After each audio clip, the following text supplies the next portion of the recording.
नमस्कार, आदाब। Crime petrol Dastak में आप सभी का स्वागत है। आज हम आपको दिखा रहे हैं पुणे में हुए एक रीसेंट केस का दूसरा और आखिरी भाग। एक retired police officer Surendra Prajapati की बेटी दिव्या की मौत रहस्य में घिरी थी।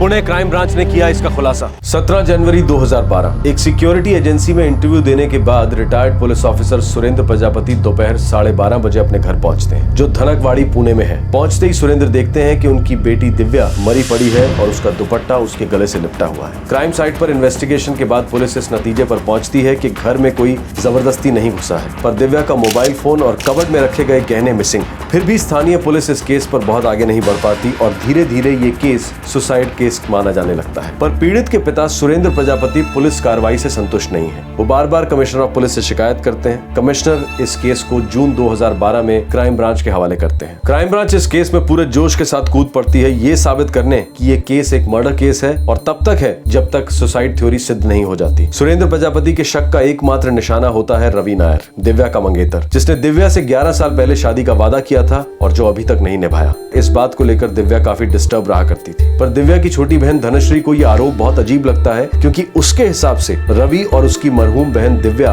एक दूसरे से सच्चा और गहरा प्रेम करते थे। पर धनश्री का पति वसंत दामले, जो फिल्म इंडस्ट्री में लाइट सप्लाई करता है, वो क्राइम ब्रांच से कहता है कि उसके ससुर सुरेंद्र प्रजापति ने बातों बातों में दिव्या की परेशानी 2-4 बार उसके साथ शेयर की थी। रवि नायर LAP केरला को बिलोंग करता है और दुबई में नौकरी करता है। इससे पहले कि क्राइम ब्रांच रवि तक पहुंचे, वो सुरेंद्र प्रजापति की पत्नी और दिव्या की मां मीनाक्षी से मिलते हैं। हैरत की बात यह होती है कि मीनाक्षी ने 2 साल पहले 2010 में सुरेंद्र के साथ अपनी शादी को खारिज किया था और अपनी मां के साथ अलग रह रही थी। उसने अलग होने का फैसला शादीशुदा जिंदगी के 44 सालों बाद किया था। कड़वाहट से भरी मीनाक्षी क्राइम ब्रांच को बताती है कि सुरेंद्र प्रजापति एक क्रूर और निर्दयी इंसान है, जिसने उसे हद से ज्यादा टॉर्चर किया था। मीनाक्षी ने प्रण लिया होता है कि वो सुरेंद्र का चेहरा कभी नहीं देखेगी, इसीलिए वो अपनी बड़ी बेटी दिव्या के अंतिम संस्कार में नहीं आती। पुलिस उससे सख्त पूछताछ करती है और जानना चाहती है कि क्या मीनाक्षी का दिव्या की मौत में कोई हाथ है। मीनाक्षी आरोप सुनकर टूट जाती है, कहती है कि उसने अपने पति के जाने बिना पुणे और मुंबई में 2 प्रॉपर्टीज खरीदी थी। जब वो सुरेंद्र को छोड़कर निकल आई थी तो उसने वो दोनों प्रॉपर्टीज अपनी बेटियों के नाम कर दी। वो दिव्या की याद में रोती है और पुलिस के आरोपों का खंडन करती है। पर सुरेंद्र प्रजापति का सर्विस रिकॉर्ड बिल्कुल क्लीन होता है, जो ये साबित करता है कि वो एक अच्छा पुलिस ऑफिसर था। अब क्राइम ब्रांच LAP पहुंचती है रवि से मिलने, जो दुबई से छुट्टी लेकर घर आया हुआ है। रवि खुलासा करता है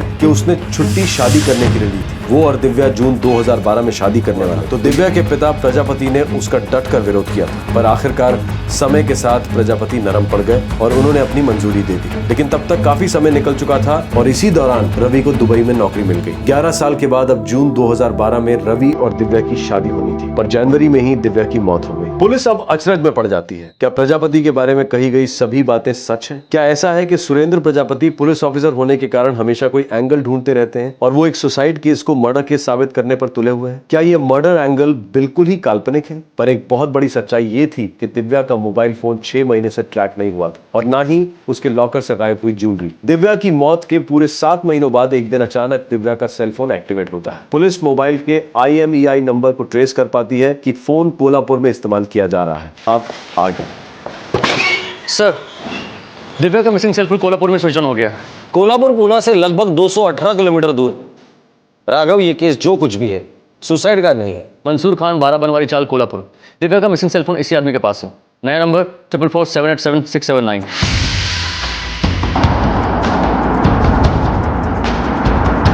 पुणे से फोन गायब हो गया और कोल्हापुर पहुंच गया। राघव, पता करो इस प्रजापति फैमिली का कोल्हापुर से क्या कनेक्शन है। Yes sir.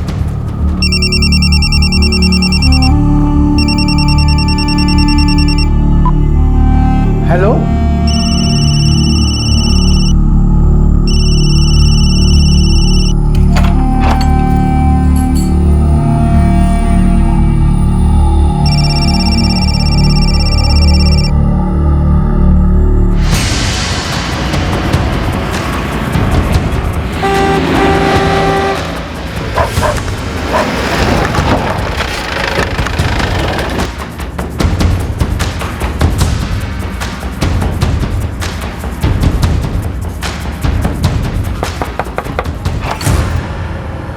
जी मंसूर को बुलाओ।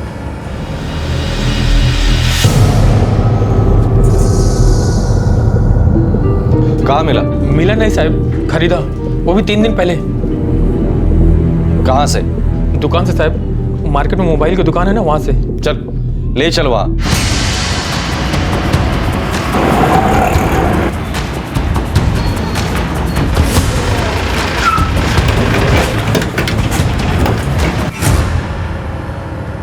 हो साहब, मैंने ये पीस मंसूर भाई को बेचा था। ये पीस तुम्हारे पास कहां से आया गौतम? इसलिए असली मालकिन की मौत 6 महीने पहले हुई थी पूना में।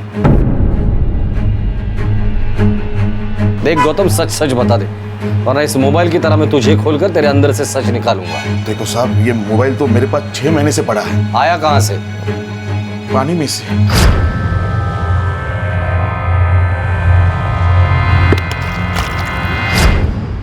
पूरा डिब्बा हो गया था साहब, पूरा सर्किट बदलना पड़ा। 6 महीने से मैं रोज इस मोबाइल से कुछ ना कुछ कीड़ा करता रहा, एकदम ब्रांड न्यू बना डाला।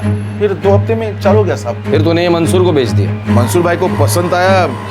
मैंने बोला ठीक है, अभी इतनी मेहनत की है, 4 पैसे आएंगे, तो मैंने पीस इसे बेच दिया। साहब मुझे इसके बारे में कुछ नहीं पता था, पसंद आया मैंने खरीद डाला।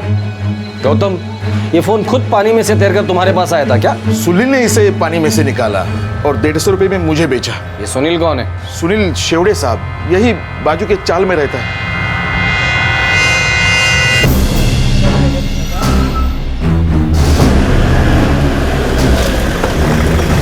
साहब वो रहा सुनील।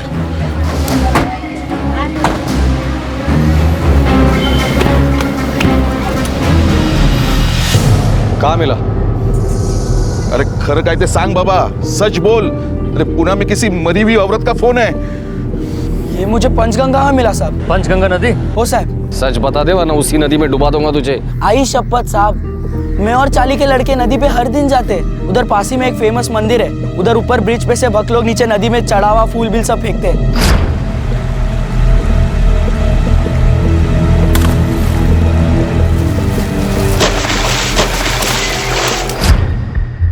कभी बोले तो 4-6 महीने पहले की बात है। नहीं, उससे भी पहले, जनवरी के टाइम। लेकिन ये तेरे ही हाथ में कैसे आया? नसीब से साहब, ऊपर से बक लोग जो भी फेंकते हम लोग डुबकी लगाते, जो हाथ में लगा अपना रख लेते या बेच देते, 2 पैसा भी मिल जाता है साहब। मेरे हाथ में ये फोन आया।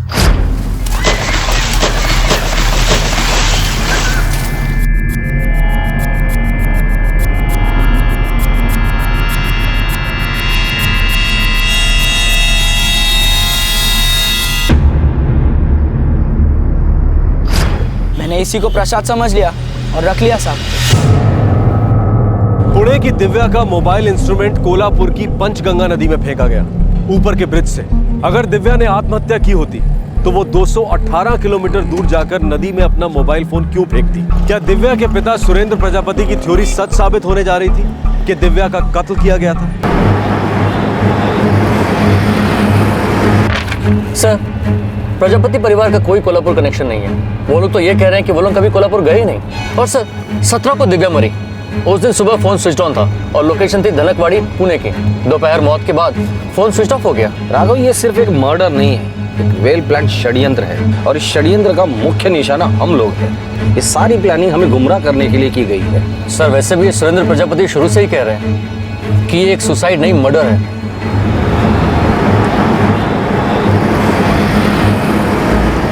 राघव, सुरेंद्र प्रजापति एक रिटायर्ड पुलिस ऑफिसर है। उन्होंने इस षड्यंत्र को सूंघ लिया था।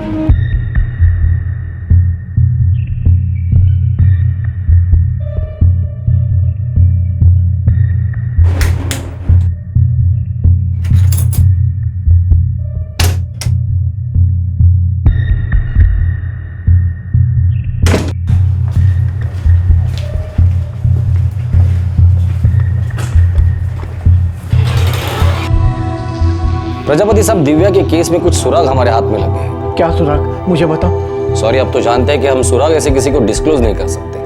हाँ जानता हूँ, पर आप अब तो मान रहे हो ना कि मेरी बेटी का मर्डर हुआ है। देखिए, सही वक्त पर सारी चीजें आपके सामने रख दी जाएगी।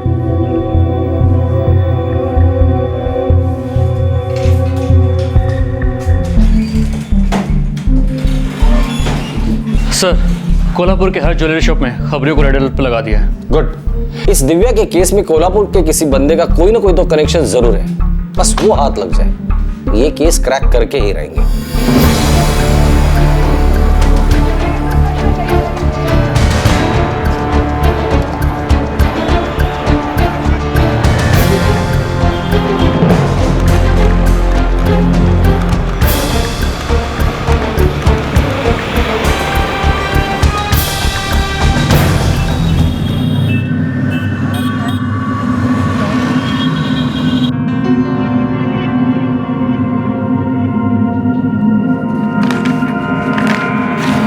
मीनाक्षी जी, ये आपकी प्रॉपर्टी के कागजात हैं, इस पे यहाँ पे साइन कर दीजिए।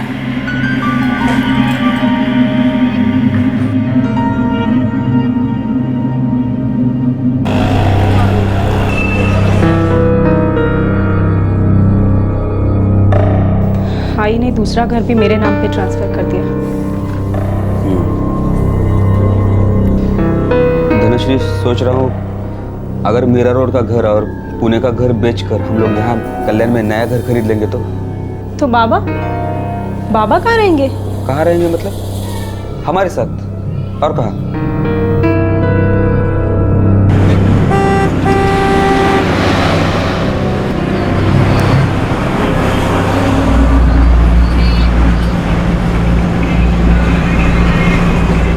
मेरी मीनाक्षी तुमसे नहीं मिलना चाहती। मुझे भी कोई शौक नहीं आई साहब।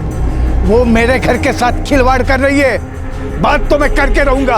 बात करने के लिए बचा ही क्या है अब? एक बात समझ लो, वो घर तुम्हें कभी नहीं मिलेगा। मेरा घर मुझे नहीं मिलेगा?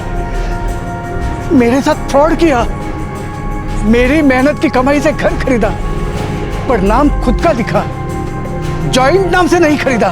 अब इस उम्र में मेरे हाथ में क्या आया? कुछ नहीं। मैं कैसे जीऊंगा? तुमने कभी किसी को जीने दिया?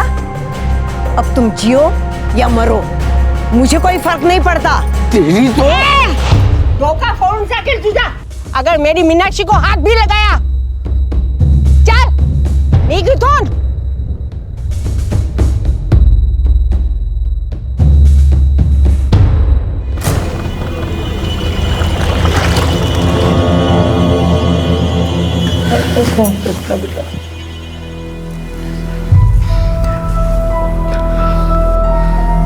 संभल के रवि, संभल के। आप भी अपना ख्याल रखना। जो हुआ वो बहुत बुरा हुआ, लेकिन तुम्हारे सामने सारी जिंदगी पड़ी है।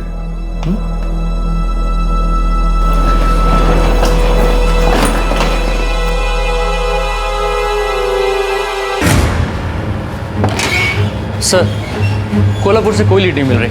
पुणे से चोरी हुए गहने भी वहां बिकने नहीं गए, और ना ही किसी पेशेवर हत्यारे की कोई इन्वॉल्वमेंट है।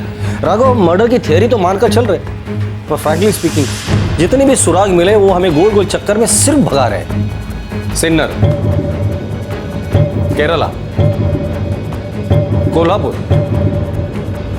सर, सुरेंद्र प्रजापति एक एक्स पुलिसमैन रह चुके हैं। हो सकता है उन्होंने षड्यंत्र को पहले ही भांप लिया हो, या ये भी हो सकता है कि ये वाकई एक सुसाइड केस हो, मगर सुरेंद्र प्रजापति इसे एक मनगढ़ंत मर्डर केस इमेजिन कर रहे हो। पूना से 218 किलोमीटर दूर कोल्हापुर पंचगंगा नदी में उसने किसी को मोबाइल फेंकने के लिए भेजा होगा, जबकि दिव्या का कोल्हापुर में जान पहचान का कोई नहीं है। नहीं रहा, वो एक्स पुलिसमैन है। वो अच्छी तरह से जानता है कि मोबाइल ट्रैकिंग अच्छे अच्छे क्रिमिनल्स को पकड़वा सकती है। मानता हूं सर, लेकिन 17 जनवरी 2012 को दिव्या का सेलफोन फेंका गया, ठीक उसी दिन जिस दिन दिव्या की मौत हुई।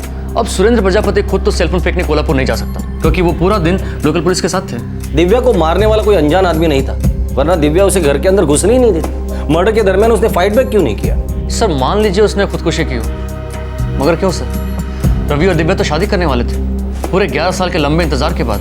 राघव, ये केस मतलब गुगली और बाउंसर दोनों एक साथ है। सर, सोच रहा हूँ कि धनकवाड़ी में दिव्या के पड़ोसियों के सेलफोन रिकॉर्ड चेक किए जाए, क्या पता कुछ हाथ लग जाए। Very good Raghav. राघव, आपल्याला सगळे प्रयत्न करायला पाहिजे। एक काम करो, Ganesh cooperative housing society Dhankawadi area के जितने भी मोबाइल टावर है सबको कांटेक्ट करना। 17 जनवरी 2012 के सुबह 10 बजे से लेकर 12 बजे तक जितनी भी कॉल रिकॉर्ड है सबकी लिस्ट मंगाओ। पुणे और मीरा रोड के फ्लैट को लेकर पारिवारिक ड्रामा पूरे पीक पर था, लेकिन क्राइम ब्रांच की इन्वेस्टिगेशन टीम अभी तक किसी निष्कर्ष पर नहीं पहुंच पा रही थी। लेकिन पुलिस को बार बार यह महसूस हो रहा था कि उन्हें गुमराह किया जा रहा है, और इन्हीं सारे कंफ्यूजन में से पुलिस ने तहकीकात का एक नया मोर्चा खोला।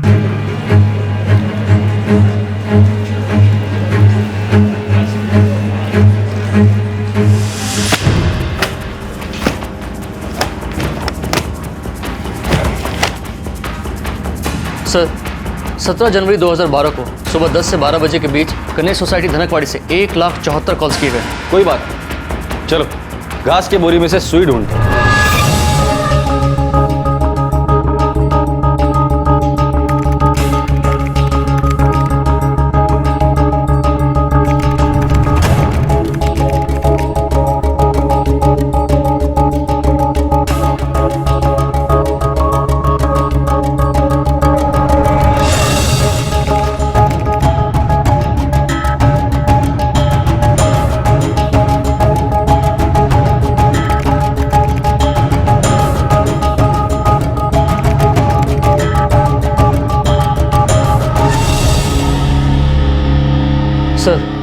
इन सारे कनेक्शंस में से एक भी कनेक्शन ऐसा नहीं है जो प्रजापति परिवार के किसी भी सदस्य से कनेक्ट होता हो। अगर ये मर्डर था तो ये हद से ज्यादा बारीकी से प्लान किया गया है। इन 57,000 सिम कार्ड में से 12 सिम कार्ड ऐसे हैं जो अगले दिन स्विच ऑफ हो गए, यानी 18 जनवरी 2012, दिव्या की मौत के ठीक अगले ही दिन। सर, ऐसा भी तो हो सकता है कि इन 12 सिम कार्ड में से शायद कोई हमारे काम का हो। इतने दूर आ ही गए तो 12 कदम और चल ही लेते।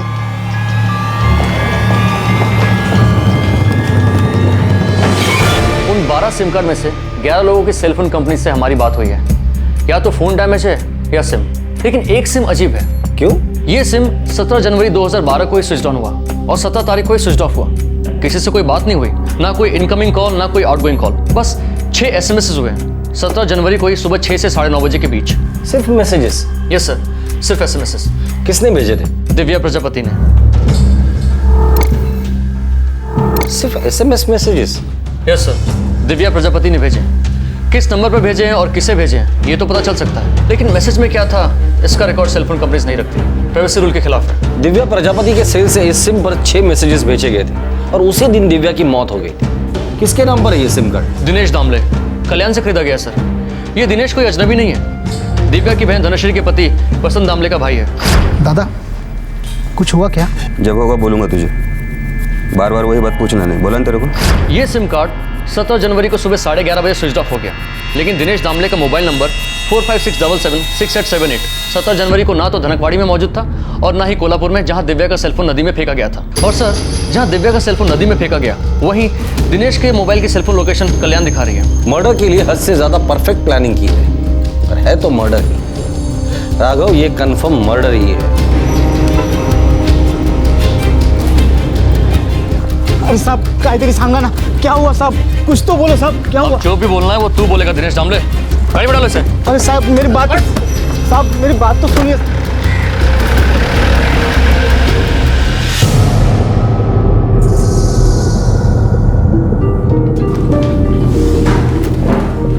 कोल्हापुर कहाँ है?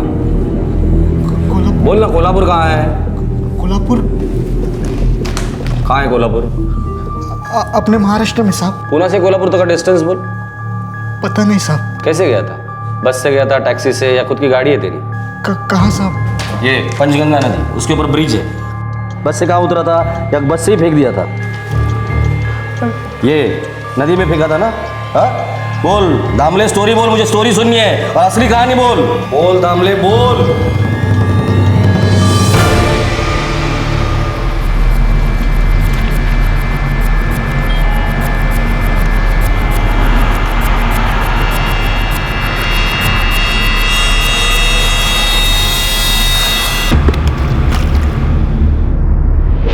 बस से उतरा था साहब और नदी में फेंक दिया। नदी में क्यों? और वो भी कोल्हापुर की पंचगंगा नदी क्यों चुनी? कोल्हापुर क्यों? क्यों कोल्हापुर ही क्यों चुना? कौन है कोल्हापुर में? चल, गहने कहाँ है? बता दामले, गहने कहाँ है? मेरे मामा के घर। मामा कहाँ है तेरा? कोल्हापुर। दिव्या को क्यों मारा? बता दामले, दिव्या को क्यों मारा? साहब, मैंने वही किया जैसा मुझे कहा गया था। किसने कहा था? बता, किसने कहा था? मेरे बड़े भाई वसंत दादा ने।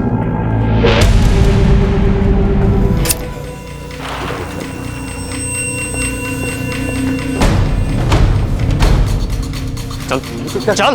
क्या हुआ साहब?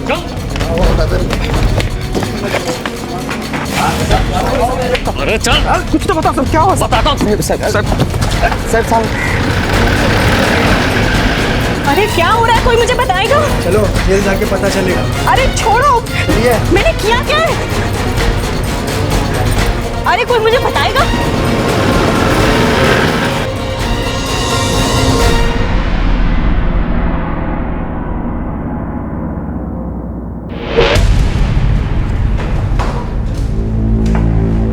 अपने आप से बोलेगा या बुलवाने का इंतजाम करूं? दिव्या को क्यों मारा? फटाफट बोल, दिव्या को क्यों मारा? मुझे इन सब के बारे में कुछ नहीं मालूम साहब, कुछ नहीं मालूम।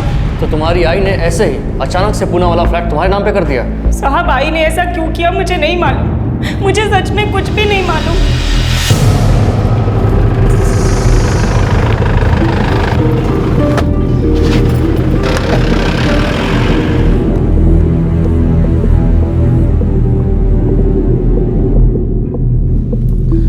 तुमने दिव्या को इसलिए मारा था कि उसका फ्लैट पूरा का पूरा तेरे बीवी के नाम हो जाए, मतलब तेरे नाम हो जाए, राइट?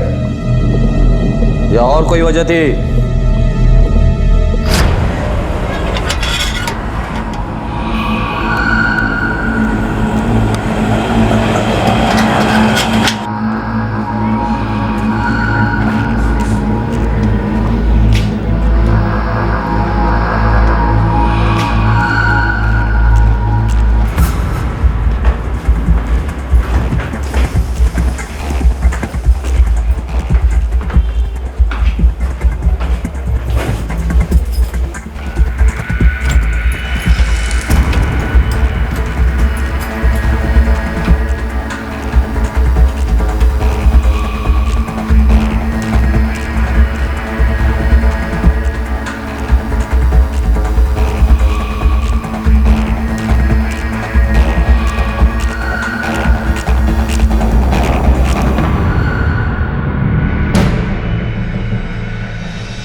वसंत जीजू और दिनेश भाई आप अंदर कैसे आए? दिव्या तो कुछ बात करनी थी आपसे। हाँ, पर आप अंदर कैसे आए? और तुम्हारे प्लान के मुताबिक मीनाक्षी जी ने फ्लैट तुम्हारी बीवी धनश्री के नाम पे कर दिया, राइट? मीनाक्षी जी, ये आपकी प्रॉपर्टी के कागजात हैं, इस पे यहाँ पे साइन कर दीजिए।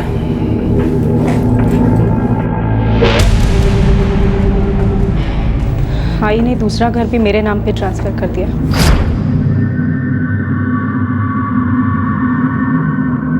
पूरी प्लानिंग की गई है। पहले दिव्या को मार डालो, फिर उसकी सारी प्रॉपर्टी धनश्री के नाम ट्रांसफर करवा लो। आई तुझे शपथ, मुझे नहीं पता था कि वसंत इन सबके पीछे है। मैंने तुझे घर दे दिया था ना, क्यों धनश्री? आई देवा शपथ, मैं सपने में भी नहीं सोच सकती थी कि वसंत दिव्या ताई को मार डालेगा। आई मेरा विश्वास कर, मुझे कुछ नहीं पता था। धनश्री को इसके बारे में कुछ आइडिया नहीं है कि हम लोगों ने क्या किया ऐसा। सच में उसे कुछ नहीं मालूम। ये सारा कांड तुम दो भाइयों ने मिलकर किया?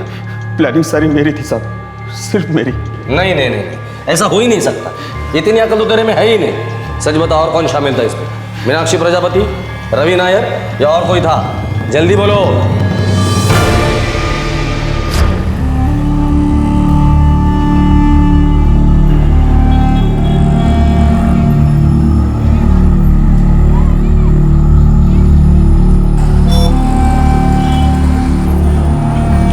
ये घर के दरवाजे की और ये लॉकर की। उसका मोबाइल लेने मत भूलना, उस पे सारे SMS होंगे। नहीं भूलेंगे। अपने मोबाइल साथ में नहीं ले ना? नहीं, आपने जैसे कहा था वैसे मुंबई में ही छोड़ दिए। ठीक है, चलो निकलो, खत्म कर दो किस्सा।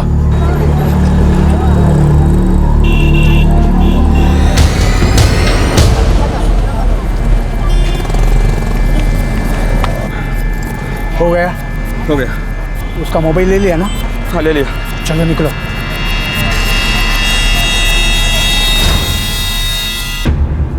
पूना आने से पहले तक हम सिर्फ SMS से कांटेक्ट में थे साहब। नया सिम लिया था साहब इस काम के लिए। मेरे ससुर प्रजापति साहब दिव्या के मोबाइल से रिप्लाई करते थे। उन्होंने बोल कर रखा था कि फोन कॉल बिल्कुल मत करना।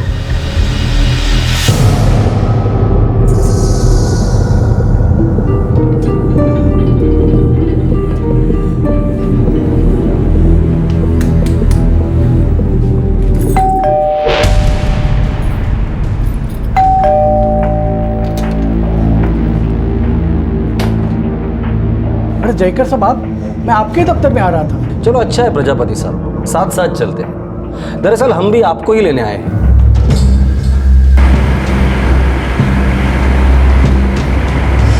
कुछ पता चला? इन्वेस्टिगेशन कहां तक पहुंची? बहुत आगे तक पहुंचे प्रजापति साहब, बहुत आगे तक। प्रजापति साहब, आपने अगर जोर नहीं दिया होता ना तो ये केस कभी सॉल्व ही नहीं होता। एक सुसाइड केस बनकर रह जाता बंद फाइलों में। मतलब ये मर्डर केस है, राइट? पकड़ो उस रवि नायर को। प्रजापति साहब, एक कहावत है, आदमी ढिंडोरा तब पीटता है जब वो चाहता है कि लोगों का ध्यान उसकी तरफ जाए, या फिर तब वो दूसरी किसी आवाज को दबाना चाहता है। क्या मतलब?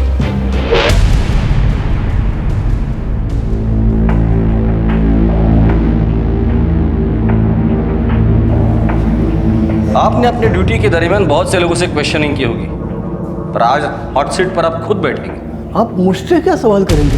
हमें सिर्फ इतना बता दीजिए, आपने ढिंडोरा क्यों पीटा था? हमें पता है दिव्या का खून आपने ही किया था। हमारा सवाल सिर्फ एक ही है, क्यों?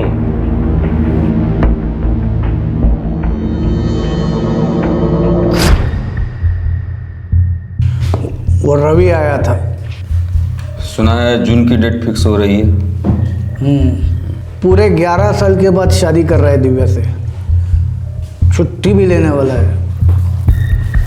ससुर जी, बहुत दिनों से एक बात कीड़े की तरह दिमाग में घुस रही है, लेकिन सोच रहा हूँ बोलूँ या नहीं बोलूँ। अबे इतना बोला है तो बोल ही डाल, नहीं तो मेरे दिमाग में कीड़ा आ जाएगा कि साले क्या बात थी। दिव्या ताई की शादी हो गई तो उसके बाद आपका क्या होगा? क्या होगा यानी? जैसा हूँ वैसे रहूंगा। कहाँ रहेंगे आप? कहाँ रहेंगे? सासू माँ ने पहले ही फ्लैट दिव्या ताई के नाम कर दिया है। वो रवि जैसे ही एंट्री लेगा आपको किक मारेगा, किक, और आप सीधे सड़क पे आके गिरोगे। आपका पैकअप। वैसे भी दिव्या ताई सासू माँ की हालत के लिए आपको फुलटू जिम्मेदार समझती है। साली कैसी फैमिली मिली है मुझे। मेरी पत्नी मीनाक्षी ने मेरे पीठ में छुरा खोपा, 2 प्रॉपर्टीज कर दी सिर्फ अपने नाम पर। और अब वो दिव्या आपको बेघर करने पे उतावली हो रही है। मतलब ये आपके आपस का मामला है, हाँ? लेकिन आप बराबर से सोच लीजिए ससुर जी, अब इस उम्र में आपके खुद के घर में हक से रहने के बजाय कहाँ आप ठोकरे खाते फिरोगे ससुर जी? 40 साल के पुलिस सर्विस के बाद मेरे हाथ में क्या था? बीबी मुझे छोड़कर चली गई, बेटियां मुझसे नफरत करती थी, और मेरे नाम पर तो कुछ भी नहीं था। सर छुपाने के लिए छप्पड़ नहीं था, और सब लोग मुझसे ऐसे पेश आते थे जैसे मुझ पर एहसान कर रहे हैं। आप यहाँ रहते आए हैं, आप आगे भी यहीं रहेंगे बाबा? ये घर मेरी कमाई से खरीदा गया है, इस पर मेरा नाम होना चाहिए। अगर ऐसा ही है बाबा, तो फिर आप मुझे एक बात बताइए, आई ने आपके नाम पे ये घर क्यों नहीं किया? क्यों मेरे नाम पे ट्रांसफर किए? उसने चीटिंग की है, धोखा दिया है मुझे।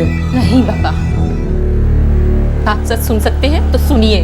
आप शराबी हैं, लोगों को जानवरों की तरह मारते हैं। अगर आई आपके नाम ये घर कर देती ना, तो आप उसको और हम दोनों को घर के बाहर निकाल सकते थे। मैं इतना बड़ा राक्षस हूँ तो क्यों रहती है मेरे साथ? क्यों नहीं चली गई अपने आई के साथ? चली जाती,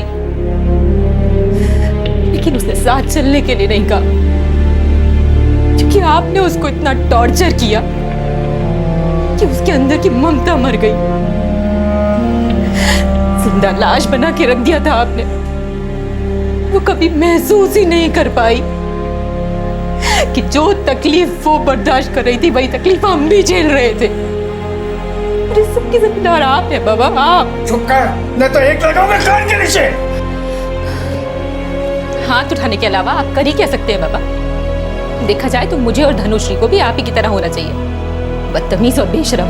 लेकिन मैंने मेरे खून की गंध को बाहर निकाल दिया है, जो मुझे आपके हिस्से से मिली थी। मैंने हमेशा आपको पिता का मान दिया है, देती हूँ और देती रहूंगी। आपको घबराने की जरूरत नहीं है, आप इस घर में आराम से रह सकते हैं, कोई नहीं निकालेगा आपको। लेकिन ये घर मैं आपके नाम नहीं करूंगी।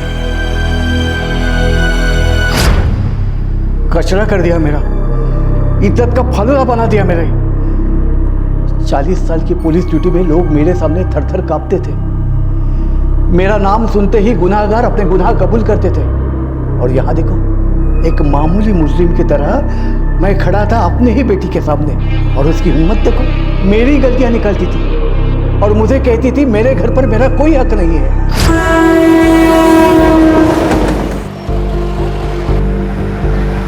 दिव्या घर मेरे नाम पर कभी नहीं करेगी वसंत। मैंने आपको बोला था ससुर जी, दिव्या आपको एक दिन घर से निकाल देगी, बोला था ना।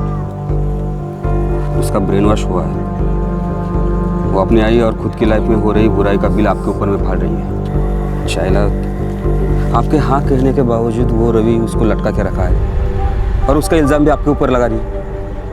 ये भी कोई बात हुई ससुर जी? साला समझ में नहीं आता, करूँ तो क्या करूँ इस दिव्या का।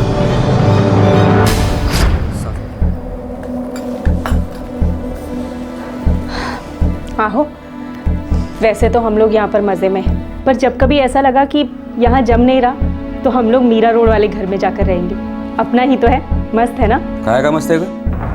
हाँ, तेरी आई ने दिव्या को 2 BHK दिया और तुझे सिर्फ 1 BHK। हंसा काहे बोलता है?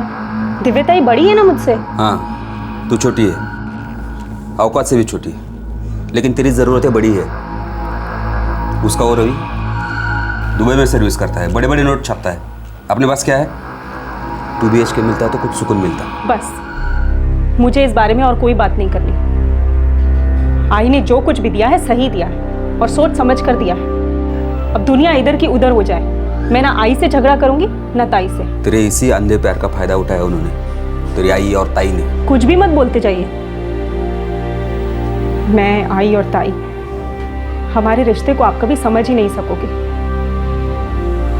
पापा का सालों का दर्द हम सब ने मिलकर सहा है। उस दर्द की डोर से बंधे हुए हैं हम। कोई भी हमारे रिश्ते में फूट नहीं डाल सकता।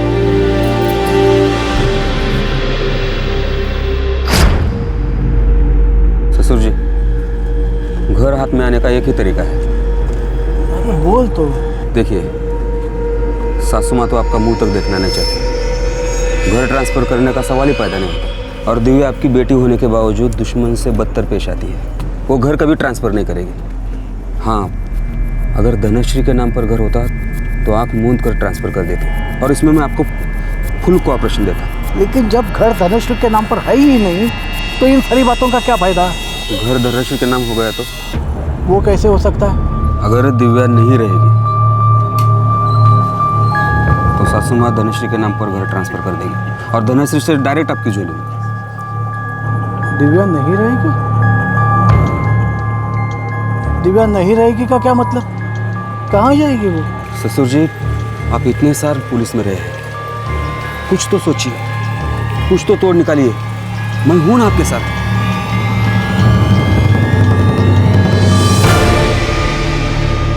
फुल प्रूफ प्लान बनाया था, मानना पड़ेगा प्रजापति जी।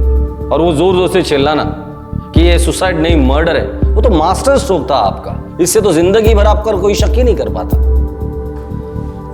एक रिटायर्ड पुलिस ऑफिसर होने के बावजूद आपने इतना बड़ा और भयानक गुनाह किया और बाकी गुनहगारों की तरह एक बेसिक सच्चाई भूल गए आप। Crime never page, never. आज तक इस दुनिया में कोई भी परफेक्ट क्राइम नहीं हुआ है और ना ही कभी होगा।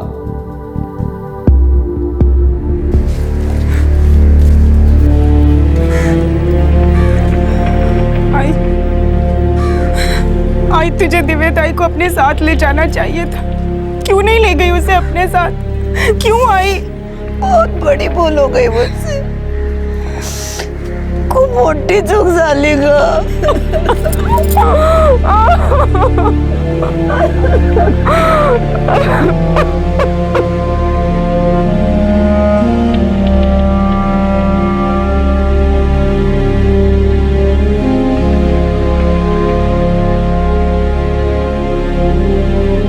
मैंने जून में 2 महीने की छुट्टी ली है। डेट तुम फिक्स कर लेना, बाकी का सब काम मैं फिक्स कर लूँगा।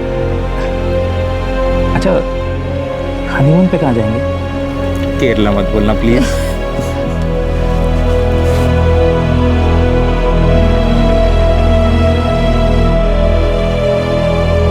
एक बाप इतना इनसिक्योर हो गया था कि उसने अपनी ही बेटी को मरवा दिया।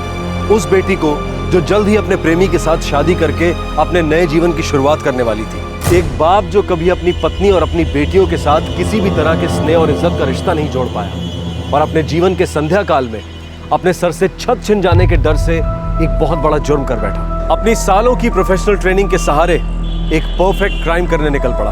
परफेक्ट क्राइम एक मिथ्या है। मुजरिम चाहे जो भी कर ले, लेकिन चोरी पकड़ी ही जाती है। फिर प्लान चाहे जो भी बनाए, चाहे वो कानून का रखवाला हो या बागी हो, जुर्म से कभी किसी को लाभ नहीं होता। Retired police officer Surendra Prajapati, उसका दामाद वसंत दामले और वसंत का भाई दिनेश दामले फिलहाल पुलिस कस्टडी में है। सुरेंद्र प्रजापति ने बार बार इन्वेस्टिगेशन के लिए जोर दिया ताकि पुलिस गुमराह हो जाए, ये केस कभी हल ना हो पाए और अनसॉल्व केसेस की फाइल में हमेशा के लिए गुम हो जाए। लेकिन ऐसा नहीं हुआ। जनवरी 2012 में जुर्म हुआ और नवंबर 2012 में मुजरिमों को बेनकाब किया गया। पूरे 10 महीने लगे इस केस में, लेकिन ये केस अनसॉल्व नहीं रहा। कुछ लोगों को यह भी लग सकता है कि अगर प्रजापति चुप रहता तो शायद कभी सच सामने ही नहीं आता और ये एक सुसाइड केस माना जाता और फाइल क्लोज हो जाती। लेकिन ऐसा नहीं होता। इस केस का डूबा हुआ सुराग दिव्या का मोबाइल फोन कभी ना कभी एक्टिवेट होता और ये सारा का सारा षड्यंत्र अपने आप सामने आ जाता। जी नहीं, हम नियति के चमत्कारों की बात नहीं कर रहे हैं, हम दिव्य शक्तियों द्वारा न्याय करने की बात भी नहीं कर रहे हैं। हम बात कर रहे हैं जीवन के एक मूलभूत नियम की। मुजरिम अपने जुर्म को लाख छुपाने की कोशिश करे, मिटाने की कोशिश करे, लेकिन जुर्म की निशानियां, उसके धब्बे मिटाए नहीं मिटते। वो मुजरिम के दरवाजे पर दस्तक देने पहुंच ही जाते हैं। आपसे फिर मुलाकात होगी क्राइम पेट्रोल दस्तक में एक और नए केस के साथ। अंग्रेजी में कहावत है, dust thou art, to dust returnest, अर्थात हम मिट्टी के बने हैं और मिट्टी में ही समा जाएंगे। और इसी काल अवधि में जीवित रहता है इंसान का सारा प्यार और सारी नफरत। भावनाओं के खेत उसी जमीन पर लहराते हैं जो प्रकृति माँ मनुष्य को भेंट स्वरूप देती है।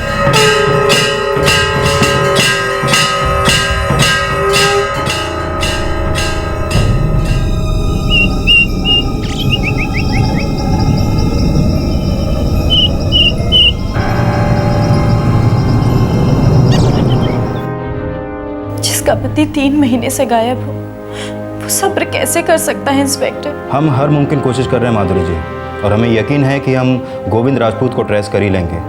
लेकिन आपको भी थोड़ा समझना चाहिए कि अगर अपनी मर्जी से कोई कहीं चला जाता है तो हमारे लिए काम दोगुना मुश्किल हो जाता है।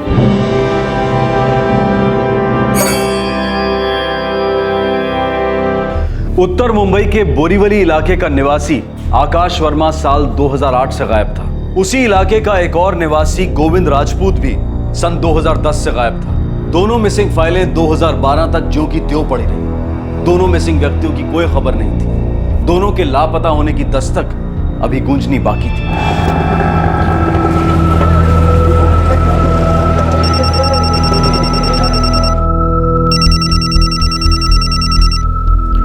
Hello, mister Datta, Mansukhani here. बोलिए मिस्टर मनसुखानी। मिस्टर दत्ता, जो प्लॉट आपको मखीजा बेचने की कोशिश कर रहा है वो अंडर लिटिगेशन है। मेरे परमिशन के बिना वो जमीन बिक नहीं सकती। अगर आपने मखीजा के साथ कोई भी डील की है तो वो आप अपने रिस्क पर कर रहे हैं। एक मिनट, मेरी बात सुनिए। मुझे आगे कुछ नहीं सुनना।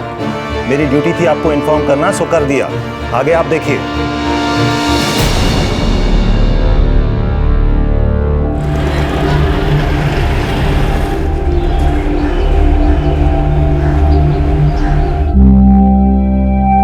संभाल के जाना और बड़ौदा पहुंचते ही फोन करना। सबसे पहले फोन, समझ गए?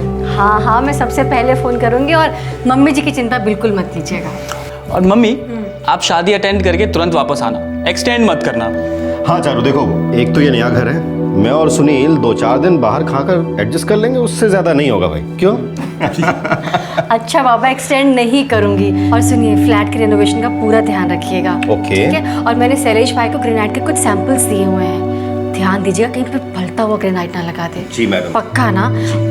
पूरा ध्यान दीजिएगा फ्लैट पे। ओके मैडम, और कुछ नहीं, बस चले। माफ। चलो, अपना ध्यान रखना। Bye. Bye, see you.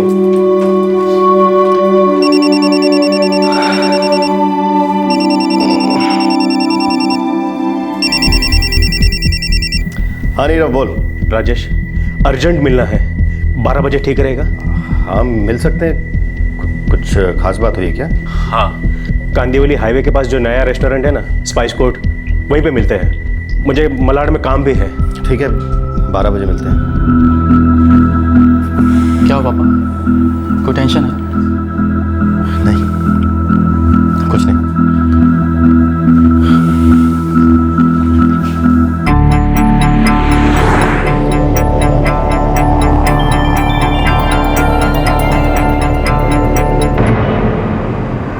Makhija वाली डील कैंसिल ही समझ।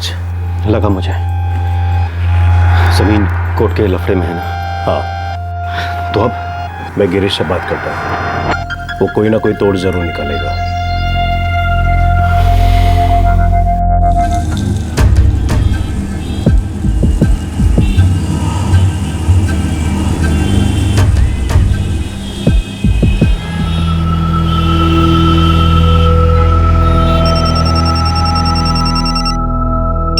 अरे इस समय कौन है? मैं देखती हूँ। निर्मला, कोई ब्रोकर हो ना तो कहना जगदीश भाई खाना खा के सो गए। राजेश का फोन है।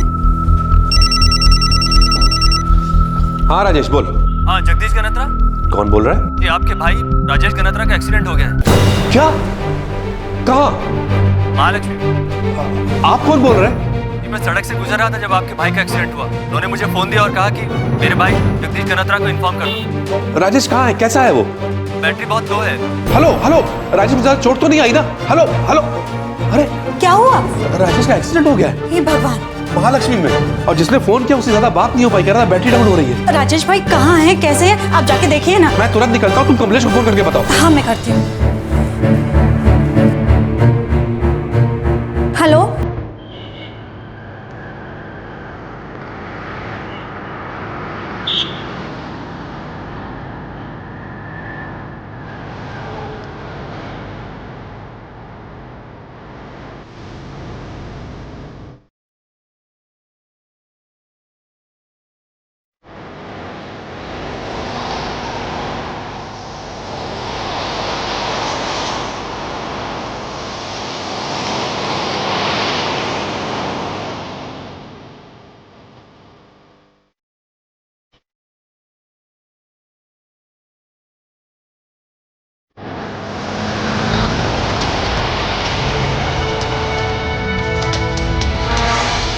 मैंने Jaslok, Bhatia, JJ, Balaji, saint George सभी हॉस्पिटल चेक किए, कहीं कुछ नहीं मिला। जगदीश भाई, मैंने ब्रीच कैंडी, सैफी और बॉम्बे हॉस्पिटल छान मार लिया। महालक्ष्मी का कोई भी एक्सीडेंट केस वहाँ नहीं आया है। मैं ट्रैफिक पुलिस को कांटेक्ट करता हूँ। हाँ, मैं सुनील को फोन करता हूँ। हाँ तुरंत करो।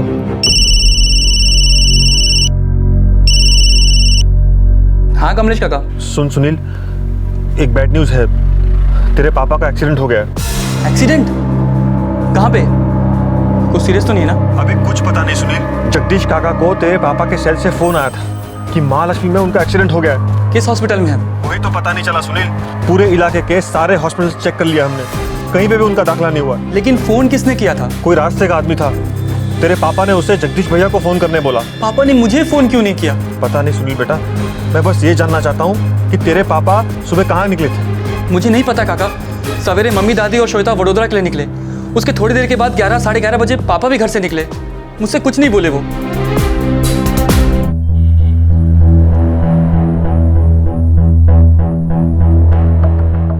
नहीं साहब, महालक्ष्मी जोन से कोई भी इनोवा के एक्सीडेंट केस रिपोर्ट नहीं हुई है। ठीक है, तो आप बता रहे थे कि आपका भाई राजेश गनात्रा बोरीवली में रहता है। हाँ साहब, रात 8:30 बजे उस आदमी ने राजेश के फोन से मुझे फोन किया था और उसके बाद से उसका फोन स्विच ऑफ आ रहा है।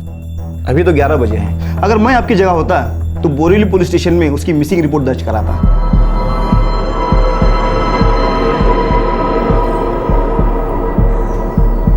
राजेश गणात्रा मेरा छोटा भाई, जौहरी है और रियल एस्टेट डेवलपर भी। मेरे डैड सुबह 11:30 बजे घर से निकले। कहाँ से? हमारे कांदीवली वाले घर से। आपने तो कहा बोरीवली रहते हैं। जी बोरीवली ही रहते हैं, लेकिन इस समय उस घर में रिपेयरिंग का काम चल रहा है और कांदीवली वाले घर में इस समय ये लोग किराए पे रह रहे हैं। आपको एक्सीडेंट वाला फोन आया 8:30 बजे। हाँ इंस्पेक्टर। आप कहाँ रहते हैं मिस्टर जगदीश? परेल में। कॉल करने वाले ने कहा कि एक्सीडेंट महालक्ष्मी में हुआ है। इससे पहले मैं कुछ और पूछ पाता, वो बोला कि बैटरी डाउन हो रही है और फिर फोन कट गया। फिर मैंने अपने छोटे भाई कमलेश को फोन किया।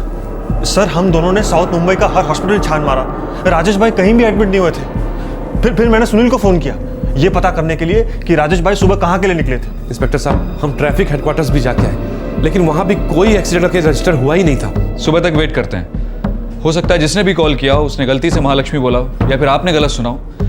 हम लोग भी पता लगाते हैं, शायद किसी और इलाके के हॉस्पिटल में हो। और हाँ, राजेश गनात्रा की एक तस्वीर लगेगी आइडेंटिफिकेशन के लिए।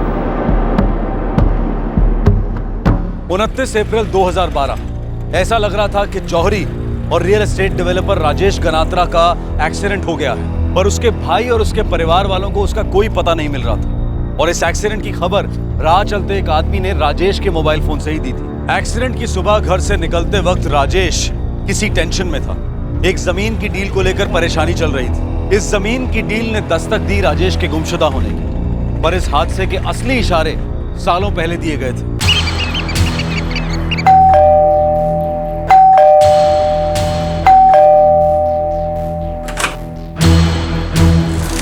क्या हुआ? राजेश कहाँ है? मम्मी आप लोग यहीं रुको, मैं पुलिस स्टेशन जा रहा हूँ। जगदीश काका और कमलेश काका वहीं आ रहे हैं। लेकिन घर से निकलते वक्त तेरे पापा ने कुछ तो बोला होगा ना? नहीं मम्मी कुछ नहीं बोले, बस थोड़े टेंशन में लग रहे थे। क्या हुआ पापा, कोई टेंशन है?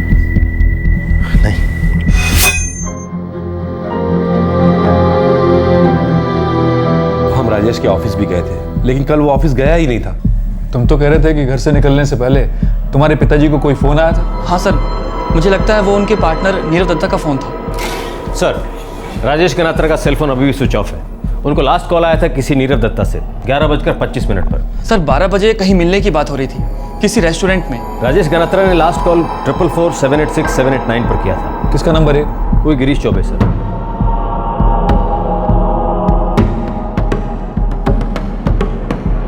नीरव दत्ता को लाओ। सर।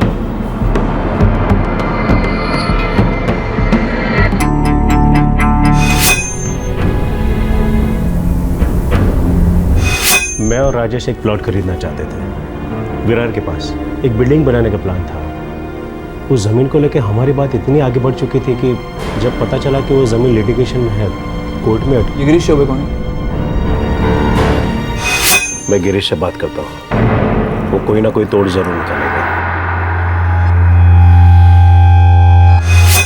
गिरीश मेरे और राजेश की तरफ से उस ज़मीन के लिए पार्टी से बात कर रहा था। रियल एस्टेट डीलर है।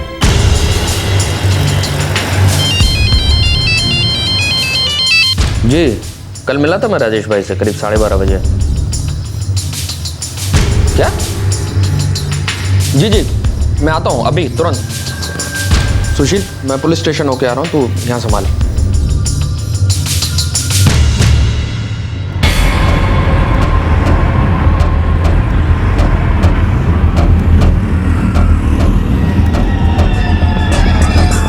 जी हाँ सर, मिला था मैं कल राजेश भाई से। कहाँ और कब? सर कांदीवली ईस्ट में स्पाइस कोर्ट रेस्टोरेंट है, करीब 12:30 बजे वहाँ पर। कितनी देर के लिए मिले थे? यही कोई 15-20 मिनट। उसके बाद राजेश कहाँ गया? पता नहीं सर, वो अपने रास्ते गए, मैं अपने रास्ते। मुझे लगा वो अपने ऑफिस गए होंगे, कांदीवली वेस्ट में उनका ऑफिस है। नहीं, वो अपने ऑफिस नहीं गया था। फिर पता नहीं सर, लेकिन बड़ी अजीब सी बात है। तुम राजेश गनात्रा के लिए लैंड डील कर रहे थे? जी। क्या डील थी और उस दिन तुम दोनों में क्या बात हुई?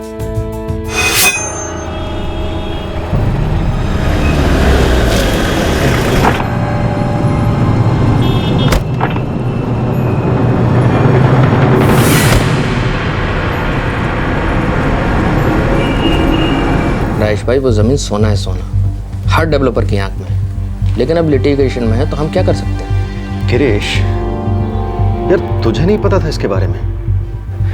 कितना सारा टाइम लगा दिया इस प्रोजेक्ट पर, कितने सारे प्लान्स बनाए हमने। अगर पता होता तो वो ज़मीन दिखाता ही क्यों मैं आपको? मेरा भी तो टाइम खोटी हुआ ना। सर 50 एकड़ ज़मीन है विरार से 10 मिनट की दूरी पर। मैंने राजेश भाई और नीरव भाई को वो ज़मीन दिखाई थी, दोनों को बहुत पसंद आई थी। मुझे लगा डील फाइनल हो जाएगी, सबका फ़ायदा होगा। लेकिन सर आखिरी मोमेंट पे मालूम पड़ा कि ज़मीन क्लियर नहीं है, कुछ कोर्ट में मामला है, सबका मूड ऑफ हो गया।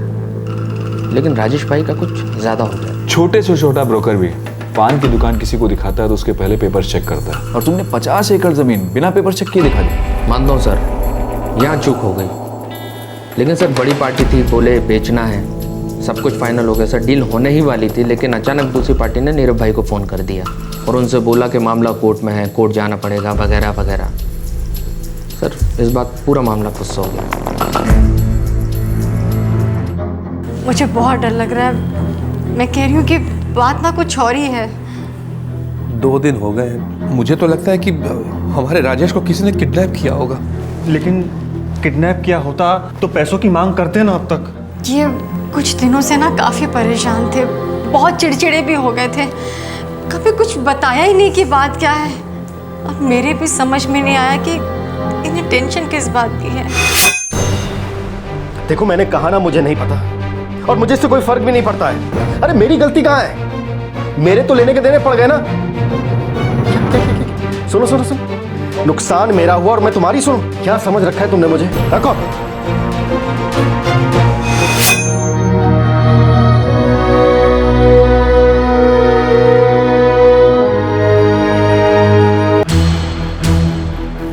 इंस्पेक्टर, वो जमीन जितनी मखीजा की है उतनी मेरी भी। मेरी रजामंदी के बिना वो 1 इंच भी नहीं बेच सकता। ये देखिए, मामला कोर्ट में है और जब तक कोई फैसला नहीं हो जाता कोई उस जमीन को टच भी नहीं कर सकता। पहले कोर्ट का परमिशन लगेगा, फिर मेरा परमिशन, तब और सिर्फ तब कोई डील हो सकती है। आपने नीरव दत्ता को फोन किया था? हाँ, करना ही पड़ा, मेरी ड्यूटी थी, वरना उनको तो कभी जमीन मिलती नहीं, फालतू में इतना मेहनत करते। और अगर मखीजा उनसे पैसे लेता वो तो गैर कानूनी हो जाता ना। इंस्पेक्टर, मुझे भी उतना ही मालूम था जितना राजेश को। हम लोग साथ में डील करते थे, पार्टनर्स थे। मेरी समझ में ये नहीं आ रहा है कि आप फालतू में मुझ पे क्यों शक कर रहे हो। हम किसी पे शक नहीं कर रहे हैं मिस्टर दत्ता, सिर्फ पूछताछ कर रहे हैं। हम ये जानने की कोशिश कर रहे हैं कि राजेश गनात्रा कहाँ है, या फिर उनके साथ क्या हुआ है या क्या किया गया है। सेलफोन अभी भी स्विच ऑफ ही है सर, और अनट्रेसेबल भी। और हाँ सर, राजेश गनात्रा की वाइफ चारुलता गनात्रा से भी बात हुई। उन्होंने कहा कि कुछ दिनों से वो टेंशन में थे, उन्हें शक है कि शायद किडनैपिंग हुई होगी। ना ना, किडनैपिंग का केस होता तो अब तक रैंसम कॉल आ जाती। एक डील होते होते रह गई, इसमें किडनैपिंग का एंगल कहाँ से आने लगा?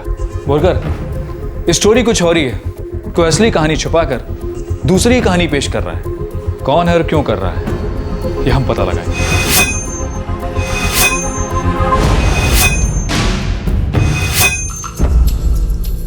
वर्कर, राजेश गनात्रा की हर बैंक अकाउंट सभी डिटेल टेबल पे चाहिए। Jewellery business, real estate business, धंधे की छोटी से छोटी डिटेल सभी चाहिए मुझे। Yes sir. एक लैंड डील नहीं हुई और बंदा ही गायब हो गया, जरूर कुछ लोचा है। एक हफ्ता निकल गया, राजेश गनात्रा के गायब होने के केस में कोई लीड नहीं मिला था, कोई अंदाजा नहीं मिल रहा था कि उसके साथ क्या हुआ था। और फिर अचानक पुलिस के सामने दो बड़े सुराग आ गए। ये दोनों सुराग राजेश गनात्रा के उस फ्लैट से मिले थे जिसका रेनोवेशन हो रहा था, और राजेश के बैंक ट्रांजैक्शन ने भी पुलिस के कान खड़े कर दिए।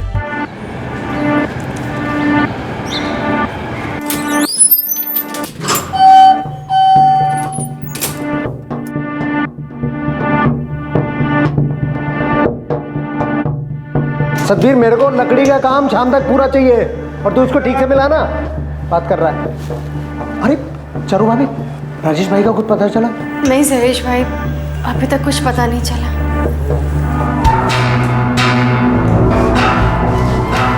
हाथ चलाना क्या कर रहा है?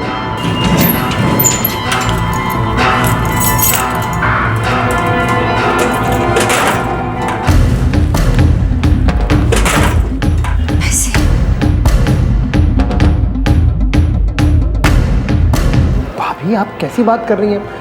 मेरा कोई कारीगर जाके अलमारी कैसे खोल सकता है? लेकिन आपके राजेश भाई ने 2 लाख रुपए कैश रखे थे अंदर और वो गायब है अभी। भाभी, ये लोग मेरे साथ सालों से काम कर रहे हैं और मैं इनको अच्छी तरह से जानता हूँ। ये लोग ऐसा काम नहीं कर सकते। आपको कोई गलतफहमी हुई होगी। क्या 29 अप्रैल रात 10:30 बजे राजेश गनात्रा ने अपना क्रेडिट कार्ड यूज किया? हाँ इंस्पेक्टर साहब, उसका बैंक का ट्रांजैक्शन तो यही दिखा रहा है। लेकिन जगदीश भाई, शाम 8:30 बजे एक आदमी राजेश के मोबाइल से आपको फोन करता है कि राजेश का एक्सीडेंट हो गया, और 2 घंटे बाद उसका क्रेडिट कार्ड इस्तेमाल किया जाता है। वही तो, आप देखिए ना, आप खुद देखिए।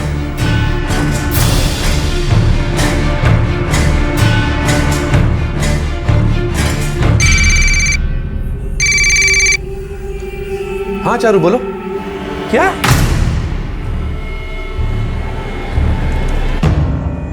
सर, ना कबर्ड जबरदस्ती खोला गया है और ना ही लॉकर। इस कबर्ड की और लॉकर की एक एक्स्ट्रा चाबी है जो राजेश के पास है, राइट मिस गनात्रा? जी इंस्पेक्टर। 29 अप्रैल 2012 राजेश के सेल से एक अज्ञात आदमी फोन करता है 8:30 बजे, और जगदीश भाई को कहता है कि राजेश का एक्सीडेंट हो गया। और 10:30 बजे दहिसर ईस्ट की एक कपड़े की दुकान में राजेश का क्रेडिट कार्ड स्वैप किया जाता है। और अब हमें पता चल रहा है कि उसके फ्लैट से 2 लाख रुपए गायब। लॉकर तोड़ा नहीं गया, बल्कि चाबियों का इस्तेमाल हुआ।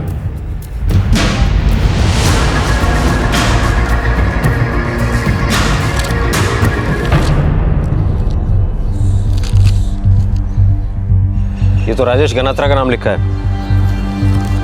साहब, मैं ड्यूटी पे नहीं था, नाइट ड्यूटी वाला था। राधे श्याम। तो राधे श्याम को हाजिर करो फौरन।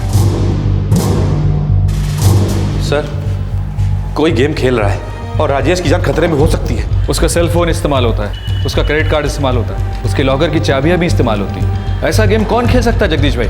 इंस्पेक्टर साहब, अगर मेरे पति यहाँ पर आए होते तो वो रजिस्टर में अपना नाम क्यों लिखते, वो भी अपने ही फ्लैट में आने के लिए? और इस रजिस्टर में जो हैंड राइटिंग है वो मेरे हस्बैंड की नहीं है। चाबियां किसी और के पास भी हैं? साहब, राधे श्याम 29 तारीख को ड्यूटी पर यही थे साहब। राधेश्याम, राजेश गनात्रा अपने ही फ्लैट में जाने के लिए रजिस्टर में एंट्री क्यों करेगा? नहीं साहब, जब तक मैं ड्यूटी पर था राजेश साहब आए नहीं। तो फ्लैट में कौन गया था? वो बोले कि कॉन्ट्रैक्टर हैं। क्या क्या क्या बकवास कर रहा है? कॉन्ट्रैक्टर तो मैं हूँ साहब। उस दिन रात को मैं नहीं आया था। अब ये झूठ बोला, झूठ क्यों बोल रहा है? नहीं साहब, ये साहब नहीं थे, वो कोई और था। कौन था? वो साहब। ओ साहब, कहाँ जाना है? 301। 301 में तो काम चल रहा है और घर के लोग सब बाहर गए हैं। जानता हूँ बे, मेरे ही आदमी काम कर रहे हैं। मैं कॉन्ट्रैक्टर हूँ, देखने आया हूँ कितना काम हुआ और कितना बाकी है। ठीक है साहब, एंट्री कर दो। उसने जो नाम लिखा, नंबर लिखा, वो तुमने चेक नहीं किया? नहीं साहब, चेक नहीं किया, गलती हो गई साहब।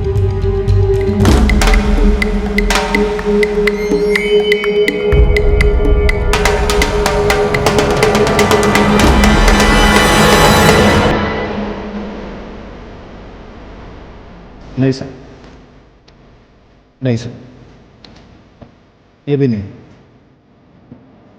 नहीं सर, नहीं sir.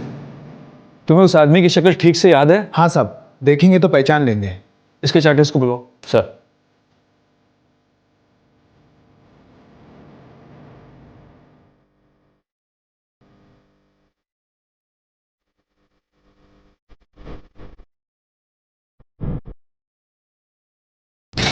Sir, A to Z garment store, Taiser east, यही राजेश का क्रेडिट कार्ड इस्तेमाल हुआ था।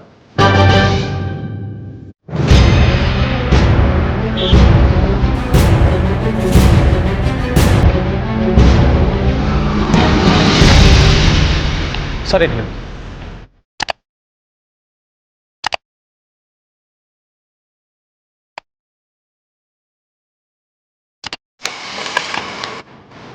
सर ये रहा, 6 शर्ट लिए थे उसमें, रात 10:35 पर, और तारीख थी 29 अप्रैल 2012। सीसीटीवी कैमरा नहीं है आपकी दुकान में? सर अभी कुछ दिन पहले ऑर्डर्स दिए थे, अभी इंस्टॉलेशन होना बाकी है। पिछले 4 सालों से हम लोग सभी दुकानदारों को बार बार कह रहे हैं कि सीसीटीवी कैमरास लगवाइए, सीसीटीवी कैमरास लगवाइए, लेकिन आप लोग सीरियसली लेते नहीं। सेल्समैन था रविशंकर जी, बुलाइए। 29 अप्रैल 2012 रात 10:30 बजे एक आदमी ने 6 शर्ट खरीदी थी, तब तुम काउंटर पे थे? हाँ सर, मुझे क्लियर याद है, उस आदमी ने 6 शर्ट लिए थे। वो आदमी याद है? हाँ साहब, मुझे क्लियर याद है। सर ये देखिए, एकदम फर्स्ट क्लास मटेरियल है, आप पे बहुत मस्त लगेगा। ये पैक कर दे। सर एक नया रेंज है, आप पे बहुत सूट करेगा। अबे ओ, तूने सुना मैंने क्या बोला? बस यही शर्ट पैक कर दे, और कुछ नहीं चाहिए मुझे। Okay sir. सर मुझे वो आदमी इसलिए याद है क्योंकि आज तक इतने जल्दी 6 शर्ट किसी ने नहीं खरीदे थे।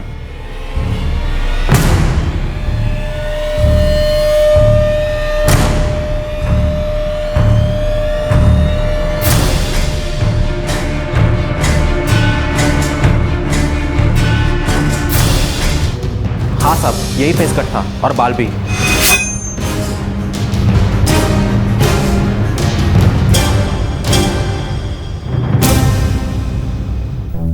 तू जा, जरूरत पड़ेगी दोबारा बुलाएंगे। ठीक है सर। इसी आदमी के पास राजेश का क्रेडिट कार्ड था और लॉकर की चाबियां भी। और सर फुल चांस है कि इसी आदमी के पास राजेश का मोबाइल भी हो, और वो अज्ञात फोन भी इसी ने किया होगा। मतलब ये कि या तो राजेश इसकी हिरासत में है, जबरदस्ती कहीं छुपा रखा है, या इस आदमी ने राजेश के साथ कुछ कर दिया है, या किसी के कहने पर कुछ कर रहा है और हमको गोल गोल घुमा रहा है।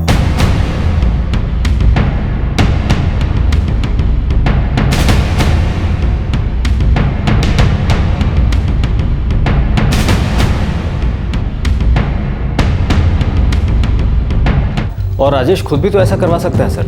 हम लोगों ने जिन जिन लोगों को क्वेश्चन किया है, सबकी जन्म कुंडली निकलवाओ और इस स्केच को सारे पुलिस स्टेशन सर्कुलेट करवा दो। कोई कमीना हम पर बाउंसर पे बाउंसर डाल रहा है।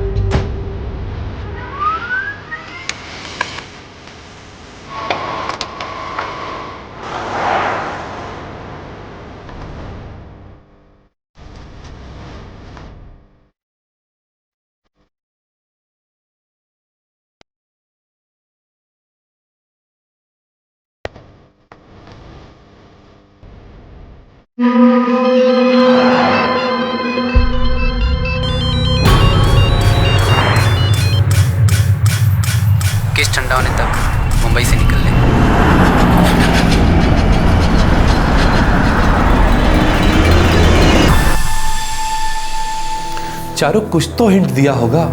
क्या टेंशन क्या थी? कुछ नहीं पता भैया, सच बता रही हूँ, कुछ भी नहीं पता। ये विरार वाली जमीन को लेकर टेंशन हुआ था ना? सुनो सुनो सुनो, नुकसान मेरा हुआ और मैं तुम्हारी सुनो। क्या समझ रखा है तुमने मुझे? रखो। हाँ काका, काका आप नीरव अंकल से बात कीजिए ना।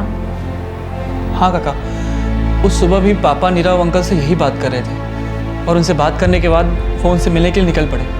मुझे लगता नहीं कि किसी ने किडनैपिंग की है। अगर ऐसी कोई बात होती तो अब तक फोन आ जाता कि इतने लाख दो वगैरह। मैं नीरव से बात करता हूँ, मुझे लग रहा है कि वो कुछ छुपा रहा है।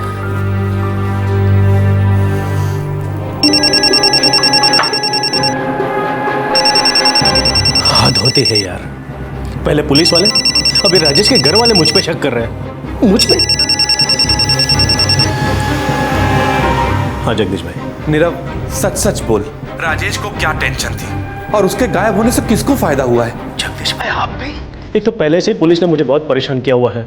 बार बार एक ही सवाल पूछे जा रहे हैं और मैं बार बार उन्हें एक ही जवाब दे रहा हूं, जो मैं आपको भी बताता हूं। देखिए राजेश वो विरार वाली जमीन कैसे भी चाहता था, मैं भी चाहता था, लेकिन जब मुझे पता चला कि वो जमीन कोर्ट में है, सौदा नहीं हो सकता, तो ये बात मैंने राजेश को बताई थी।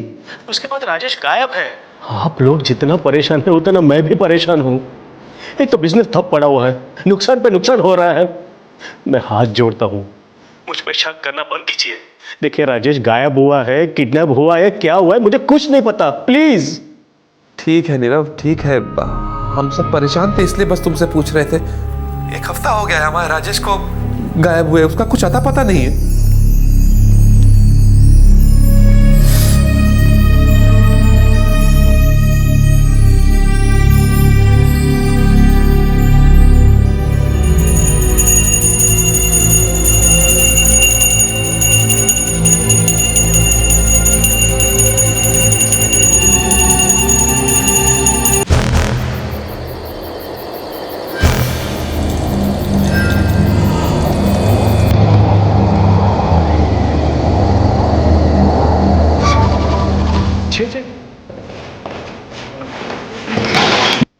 जगदीश गनात्रा, ये भी रियल एस्टेट बिजनेस में ही है।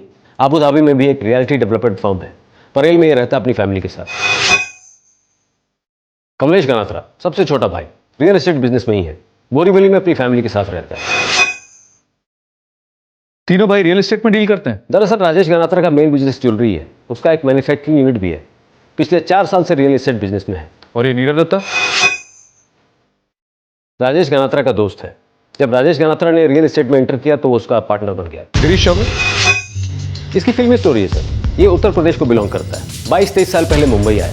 शुरुआत की भाड़े का ऑर्डर चलाकर, उसके बाद धीरे धीरे ये किसी प्रॉपर्टी ब्रोकर का असिस्टेंट बन गया, फिर ब्रोकर बन गया। करते करते वो नॉर्थ मुंबई की रियल एस्टेट बिजनेस का सबसे बड़ा प्लेयर बन गया। यहाँ भी शुरुआत की फ्लैट और दुकान को किराए पर चढ़ाने से। अब तो बड़े बड़े बिल्डर्स के साथ उठता बैठता है, प्रॉपर्टी की डीलिंग्स करता है, करोड़ों में खेलता है। प्रॉपर्टी डील्स में सब कुछ सीधा नहीं होता बोलकर हम सब जानते हैं। गिरीश जिस जमीन का सौदा राजेश और नीरव के साथ कर रहा था वो भी करोड़ों की थी सर। वो लिटिगेशन में थी, कोर्ट में 2 पार्टियां उस पर लड़ रही थी। सर मनसुखानी का पार्टनर मखीजा आया था प्रस्ताव लेकर कि ज़मीन बेचनी है, ग्राहक ढूंढो।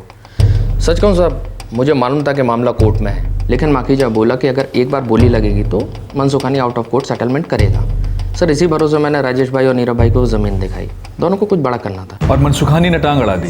सर अपनी लाइन में ऐसा होता है, जब किसी को ऑफर किया गया पैसा पसंद नहीं आता, मन नहीं भरता या और पैसा चाहिए, तो किसी भी बात पर अड़ जाते हैं और डील कैंसिल कर देते हैं। राजेश गनात्रा इस लाइन में 4 साल से, उसने भी ऐसा होता देखा होगा पहले, ये लास्ट मिनट पे डील कैंसिल होना। जरूर देखा होगा साहब, यही बात तो अपन को समझ में नहीं आई। एक डील कैंसिल हो गई तो इतना परेशान काहे हुए राजेश भाई? और सच कहूँ साहब तो 29 तारीख को जब मैं राजेश भाई से मिला था, जिस दिन से वो गायब, उस दिन वो किसी भी परेशानी में नहीं लग रहे थे। मेरी रोज़ की तरह उनसे बात हुई।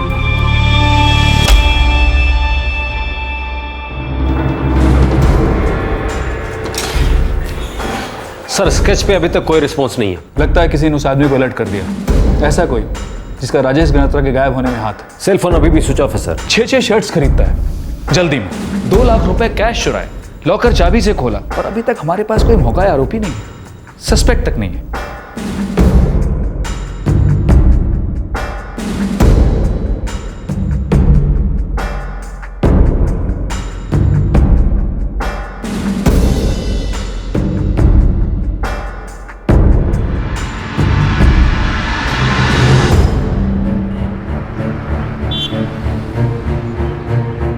कमिश्नर साहब, 1 महीना हो गया है, हमारा भाई राजेश अब तक गायब है। और अब बोरीवली पुलिस स्टेशन की मिसिंग फाइल्स में हमारे भाई का केस दफन होकर रह गया। सर उसका क्रेडिट कार्ड यूज हुआ है, उसके लॉकर की चाबी यूज हुई है, लॉकर से कैश गायब है। लेकिन सर इसका ये मतलब नहीं कि राजेश खुद से कहीं चला गया है। सर वो इस तरह का आदमी है ही नहीं। सर कुछ अर्जेंट बेसिस पे करवा दीजिए, हो सकता है हमारे भाई की जान खतरे में हो। सर, इस केस में इन्वॉल्व सभी लोगों के पिटारे इस फाइल में हैं। सारे पिटारे खोलो और सभी की एक एक डिटेल माइक्रोस्कोप के नीचे डाल दो। फर्स्ट थिंग, राजेश गनात्रा 1 महीने से मिसिंग है और अभी तक कोई फिरौती का कॉल नहीं आया, मतलब उसका किडनैप नहीं हुआ है। Kidnapping is ruled out. Second possibility है वो खुद कहीं चला गया, लेकिन सवाल ये है वो खुद कहीं क्यों जाएगा, और ये बहुत बड़ा सवाल है। तीसरी पॉसिबिलिटी है कि कोई बहुत पुरानी दुश्मनी या बिल्कुल नई दुश्मनी जो अभी तक किसी की पकड़ में नहीं आई है। सर शायद कोई प्रेशर में था, कोई ब्लैकमेल, कुछ भी हो सकता है, लेकिन जो भी है उसका कोई एक तगड़ा सुराग इस फाइल में है। कोई एक शख्स है जो झूठ बोल रहा है, जो कुछ छुपा रहा है, कुछ दबा रहा है। एक बार पिटारे का सही ढक्कन खुलेगा तो सच्चाई स्प्रिंग की तरह उछल के बाहर आएगी।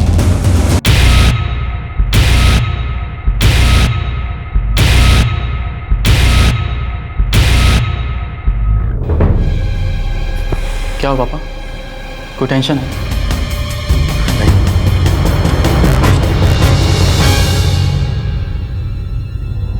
राजेश गनात्रा कहां था?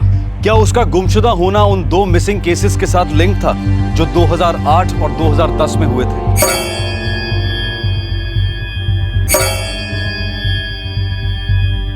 कहीं ऐसा तो नहीं था कि किसी को लोगों को गायब करने की लत लग गई थी, कोई विकृत सुकून मिलता था उसे? राजेश गनात्रा का cell phone, credit card, under renovation घर की चाबियां, उसके कबर्ड और लॉकर की चाबियां, ये सभी चीजें इस्तेमाल हुई थी। अब इस केस की चाबी वो अनजान शख्स था जिसने इन सभी चाबियों का इस्तेमाल किया था। कल रात क्राइम ब्रांच इस केस का खुलासा करेगी और कल रात 11 बजे राजेश गनात्रा के गायब होने के केस में कुछ गड़े मुर्दे उखड़ेंगे। इस तरह के और भी एपिसोड देखने के लिए हमारे चैनल को सब्सक्राइब करें और बेल आइकन दबाना ना भूलें।